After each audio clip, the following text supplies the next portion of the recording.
During a family reunion toast, my father-in-law laughed loudly. She's a good example that not every hard worker becomes a leader, and that's okay. Everyone laughed as he waved toward me. I waited 7 years, gathered every misstep he made at his firm, and when the takeover came, I made sure he was fired publicly with a statement highlighting chronic leadership failures. He begged to meet and start fresh, but I never returned the call.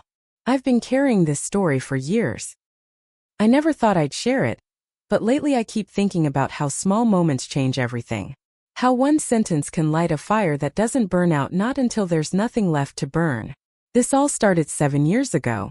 I was 33, married to Mark for almost 6 years at the time. We lived in Dayton, Ohio, and I worked in operations for a regional logistics company. Nothing glamorous, but I was good at it. I managed vendor contracts, coordinated shipping schedules, and cleaned up messes when people above me screwed up. My father-in-law, Alan Brewster, was the opposite of quiet. He was loud, proud, and always had something to say. He was one of those old-school corporate men who believed leadership came from wearing the most expensive suit in the room. He had been a partner at Brewster & King, a commercial architecture firm based out of Cincinnati, since the 80s. He acted like that made him royalty. Alan never liked me. He didn't hate me either, at least not openly. He just didn't think I mattered. Mark was his golden boy. Ivy League grad, financial planner, groomed to join some country club life Alan always imagined. And I was the girl from Springfield who went to a state college and managed freight contracts. Still, I tried. I was polite. I hosted holidays. I laughed at his awful jokes. I showed up. Then came the reunion. Alan rented a massive property in northern Michigan for a long summer weekend. Huge place on a lake. Staff kitchen, catered meals, dock with jet skis, the whole thing. Every Brewster and plus one was invited. Over 40 people in total. On the third night, after a full day of games and boating, we had a formal dinner. Everyone was dressed up. Alan stood at the head of the table with a wine glass and started giving a toast. Typical stuff. Here's to family legacy, hard work. Then he started going person by person, making little comments about their careers. Luke's the risk taker. Moved to Austin, opened his own firm. Proud of you, son. Samantha's got that Brewster brain. Running numbers at Goldman Sachs, no surprise there. Then he got to me. I was sitting next to Mark, smiling, trying not to overthink anything. And Alan said, loud enough for every single person to hear. And then we've got Holly. He paused. Smiled. That smug grin he always wore when he thought he was being clever. She's a good example that not every hard worker becomes a leader, and that's okay. The room burst into laughter. Even Mark chuckled, kind of embarrassed, but didn't say a word. Alan raised his glass toward me like it was some kind of compliment. She works hard. Salt of the earth. Some people just aren't meant to run things, and that's okay. That's okay. I laughed. I laughed because I didn't know what else to do. But it cut. God, it cut deep. I felt so small in that moment. Not because I wasn't a leader, but because he wanted me to know it and be grateful for his reminder. After the toast, I went to the bathroom and stayed there for 20 minutes. I wasn't crying. I was planning. That night I made a decision. I would never let that man look down on me again. And I wasn't going to do it by proving him wrong with words. I was going to do it with results. After the reunion, I quit my job. It took 3 months to find the right opening, but I landed a role as a junior consultant at a supply chain optimization firm. The hours were brutal. I traveled constantly, but I was learning fast. I kept my head down and built trust with project leads. By the second year, I was running multi-million-dollar audits on logistics networks across the Midwest. My specialty? Finding inefficiencies, cutting fat, replacing stale leadership. 3 years in, I got tapped by a private equity firm based in Columbus. They were building a holding group for commercial infrastructure vendors. Basically, they were buying up companies like engineering firms, property managers, and yes, architectural firms. They brought me in as a lead operations analyst. The goal was to acquire struggling but profitable firms, clean up the management structure, and flip or rebrand them under a unified name. I helped shape the acquisition models. I reviewed financials. I led site visits. And then one day I opened a manila folder and saw a logo I knew too well, They weren't in trouble, not publicly. But internally, the place was a mess. Missed deadlines, budget bloat, huge talent turnover. They still had Alan on the executive board, and almost every final approval had to go through him. He was choking the pipeline with outdated methods, forcing junior architects to delay projects for his vision. I didn't push the acquisition. I didn't even speak in the meeting where the firm was voted into the buyout plan. I just nodded and took notes. But behind the scenes, I pulled every invoice, every delay report, every HR complaint I could find. I conducted exit interviews with ex-employees. They were brutal. One quote stuck with me. "It's like working under a dictator who still uses a fax machine and doesn't understand zoning laws from the last decade." I compiled it all into a report. 72 pages. The final summary was mine to write. I used his words. Brewster and King has maintained a reputation of industry prestige, but in practice suffers from chronic leadership failure rooted in rigid, outdated structures. Multiple red flags suggest that continued operations under current leadership will compromise the firm's competitive standing. The new firm signed the takeover documents within a month. Alan was not invited to the final negotiation. He thought he was attending a quarterly performance review. Instead, he walked into a termination meeting with our lead legal officer, the holding firm's managing partner, and me. He looked at me like he'd seen a ghost. "Holly," he said, standing, "you're part of this?" I didn't answer. I slid the report across the table. Alan flipped through it slowly, his hand shaking. "This is personal," he whispered. "You made this personal." "It's just business," I said. He was offered a small buyout, no seat on the board, no consulting role. The announcement went out 2 days later. The press release was cold. Alan Brewster's departure reflects a necessary strategic evolution from legacy-driven leadership to scalable operational agility. He begged for a meeting, said he wanted to talk, start fresh. I never returned the call.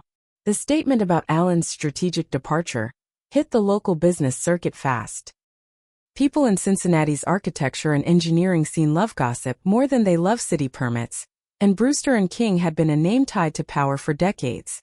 So when he was let go suddenly, quietly, without so much as a farewell luncheon, people noticed.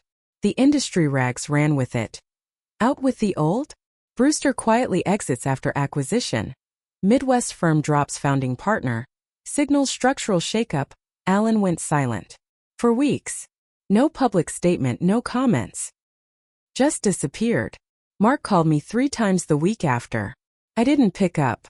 Then finally he left a voicemail. "He's not doing well, Holly. He's different. Just talk to him. Please. You got what you wanted, right?" I deleted the message. 'Cause no, I didn't get what I wanted. I thought I would feel something when I saw his signature on that exit package. Power, maybe. Closure. But I just felt tired. I wasn't done, though. Here's the thing about revenge: if it's too quiet, the wrong people never hear it.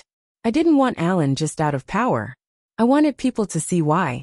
I wanted the people who laughed at me during that toast to realize he was the one who didn't belong at the table anymore. So I started leaking pieces of the report. Not through gossip. I'm not petty. I sent anonymous copies to trade magazines. One of them ran a feature titled "Leadership by Legacy: How Tradition Chokes Innovation." They used direct quotes from ex-employees. Even Alan's old assistant Sophie was quoted. She didn't hold back. Then the rumors started.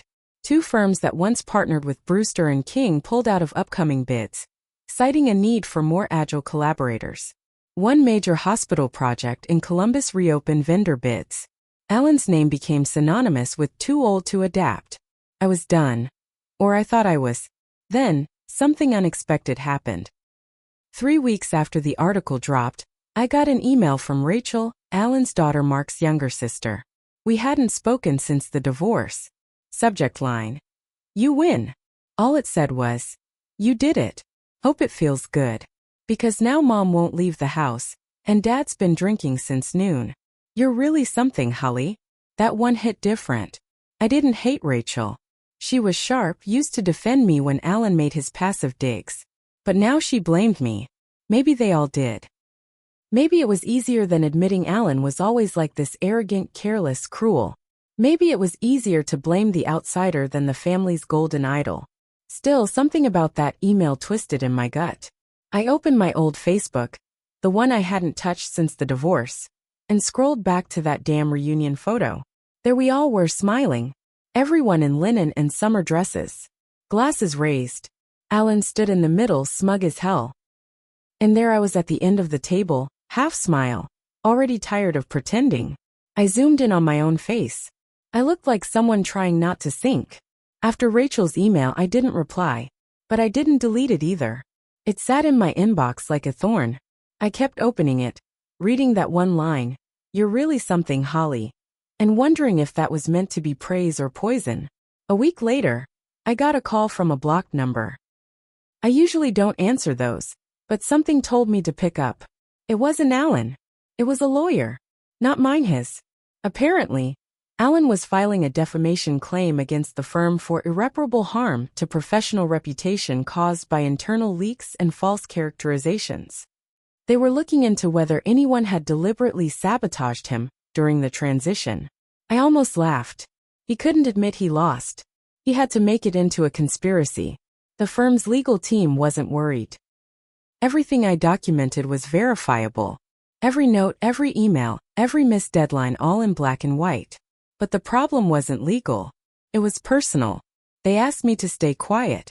No contact, no press, no leaks. They didn't want any more attention. I agreed publicly. But behind the scenes, I reached out to someone I hadn't spoken to in years. Sophie, Alan's former executive assistant. She had left Brewster and King a year before the acquisition. Quietly. No farewell post, no LinkedIn announcement. Just gone. I remembered she once confided in me during a Christmas party, something about being tired of cleaning up Alan's messes. I found her on LinkedIn. She was working at a nonprofit now, managing building permits for housing projects. I messaged her. Simple. Would you ever be willing to talk? Off the record. About Alan. She responded the same day. We met for lunch in a tiny cafe in Dayton. She looked tired. Happier but tired.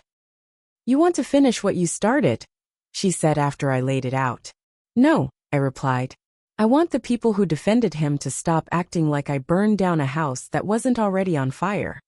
She nodded, then told me everything. Turns out Alan wasn't just an egotist, he was corrupt. He regularly overbilled clients, backdated inspection reports, and pushed through approvals with forged timestamps. Sophie had proof.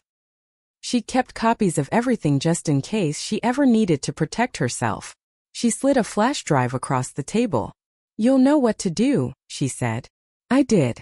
It took 2 weeks to organize. I drafted an anonymous report and submitted it to the Ohio State Board of Architects, attaching copies of internal emails, project timelines, and doctored records. No signature. No trace. Then I waited. 3 months passed. Nothing happened. Then one morning in March the news broke. Alan Brewster under investigation by State Licensing Board for fraud, ethics violations. Local papers ran the story with his photo. He looked 10 years older. His eyes hollow, jaw clenched like he knew this was it. He was done. But that wasn't the twist. 2 days after the news broke, I got a letter. A real one. Handwritten. From Alan. It wasn't angry. It wasn't defensive. It was pathetic. I know this was you. I just want you to know I didn't mean to hurt you that night. It was a joke. A stupid one. I've made mistakes. I lost more than just my job. Rachel won't speak to me. Mark's disgusted. My wife hasn't looked me in the eye in months. If this is what you needed to feel powerful, I hope it worked. But I don't have anything left. So if there's still more to come, just do it fast. I read that letter 5 times.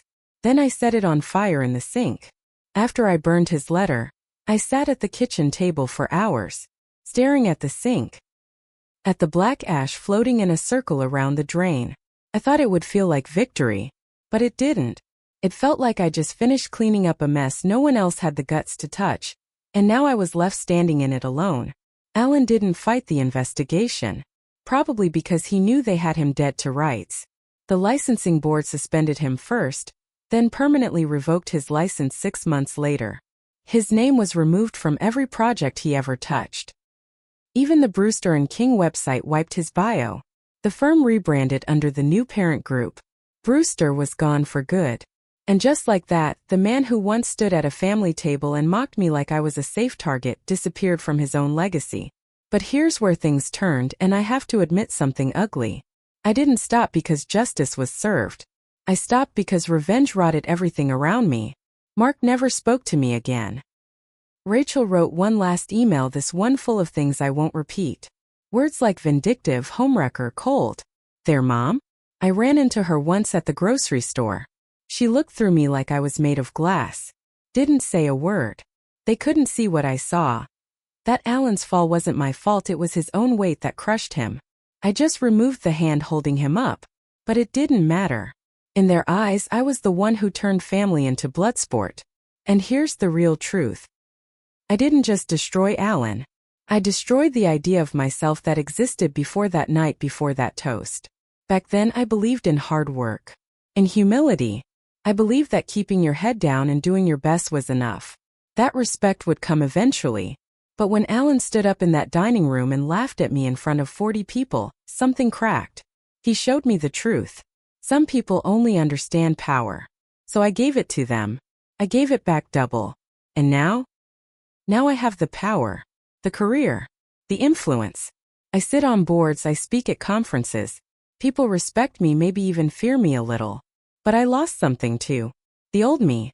The version that still believed I could be enough without having to destroy someone else to prove it. That woman is gone. Alan?